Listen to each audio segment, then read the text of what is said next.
What would you say to people, like, you know, like as an entrepreneur, you know, like shave, not shave, do the eyebrows, not do the eyebrows, like what? I think that the whole thing is to do what you want and to do it because you want it. Figuring out that this is something that you want and it's not just coming from somebody else's should is not a trivial task. But that's the energy of fuck faking it. Like, I like to have a clean haircut, so I'm getting my haircut next week. I like to have, like, again, because I don't want to be distracted. I don't want other people to be distracted by my craziness. Your best self, your best, right? It makes you feel like your better self. Yeah, I think it's much more. It's internal how I feel about it. With Zoom, it's interesting because I can see myself all the time. So if I see something weird, I'm like fixated on it. Yeah, totally. But I think it is, what you're saying is also relevant, that it's like, yeah, who is the 7-figure CEO?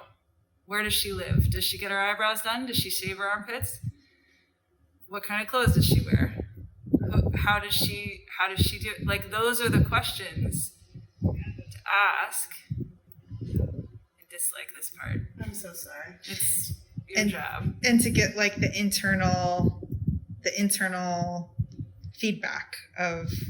Yeah. So for me, like, for other people, not doing this stuff might be more authentic. For me, as someone who hadn't shaved ever, had a big, full, bushy bush, you know? The bush is back. Yeah. The bush is back. It was, I have one right now, don't worry. it was radical to start shaving. That was the rebellion for me.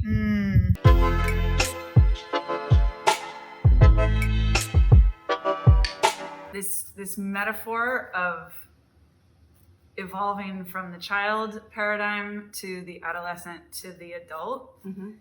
The child is the one who either shaves because she's supposed to or doesn't shave because she's not supposed to. The adolescent is the one who shaves because she's not supposed to or doesn't shave because she's supposed to. And the adult is a whole different paradigm. And you can't get there without going through the first stages first. That's true. And I just don't think it looks one way. So fuck faking it is about, like, it's you, only you know. Only you know. And when you are doing the thing that's when you're doing the thing that is actually authentic to you, people will feel that. Oh, for sure. You can totally tell. But it's not about the form of it. Like Alicia Keys not wearing makeup, oh my God. Healing for the world. Yep. So, okay, say for example, I love wearing makeup. I love makeup. I love lashes. I love that. I feel like authentically myself. I'm not doing it because of somebody else or because society says that I'm more beautiful that way. It's just because is that okay? You're like, yes, it is. It's not. You're like, for it's me. not up to you. It's not for me to say. I think that's the whole. That's dismantling the patriarchy. That's dismantling white supremacy. Is like when you're like, this is what I want, so this is what I'm going to do. That's the thing. For Alicia Keys to do it is one thing. For the rest of female society to do it because Alicia Keys is doing it is a different thing. It's like not so. Yeah. So. Because it's like, don't you think that it's like, it can be easier sometimes for people to make moves like that if they're like classically good looking or whatever. Yeah, like if they've been brought up being told like, you're beautiful, you're beautiful, you're beautiful, right? Oh, totally. If like, you've been yes, for sure. So it can be like a whole other leap of courageousness when you're not told that. To go like, against the grain of society's expectations for you. Yeah. Yeah, I think. Like, do you feel like you grew up like having people tell you like, oh, you're beautiful, you're beautiful, you're beautiful, or praising your looks all the time, or like? No, absolutely not. Me neither, ever.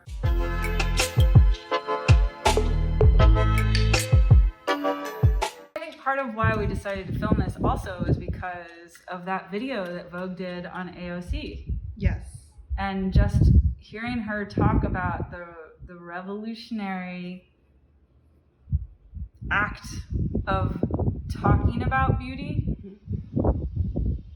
And I think, that's tricky too, because of course we can be objectified. We're going to be we're going to be objectified whether we want to be or not. I don't think, like, to me, not feeling beautiful to resist the patriarchy, that's not effective. Intention matters. And being able to talk about beauty as a woman and be taken seriously, and to be respected, like, while being like, yeah, I'm gonna get my nails done. Yeah, I'm gonna get my eyebrows done. Like, yeah, I'm gonna wear pink. Like, I'm thinking about AOC.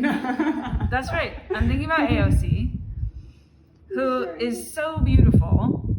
Yes. And I think I can't imagine anyone with any intelligence, and I'm not being judgmental, I'm just like, I feel like this is just a descriptive thing, thinking that she was just physically attractive and that's it.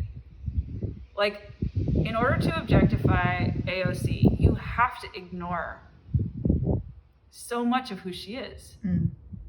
Her beauty and the attention that she puts on her beauty amplifies her message, amplifies her visibility. She's using it as a tool to fucking change the world.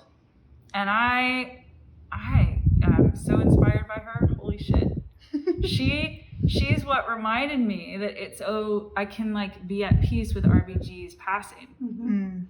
Because AOC is carrying the torch, and if there's RBG and AOC, there's more. They're not the only two fucking women in the world who have the capacity to change politics.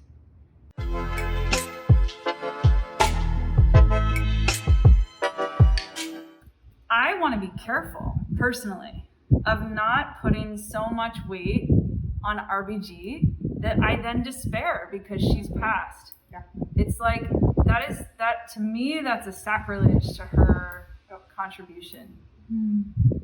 It's like, how can I give her so much responsibility that we're lost without her? I just can't believe that.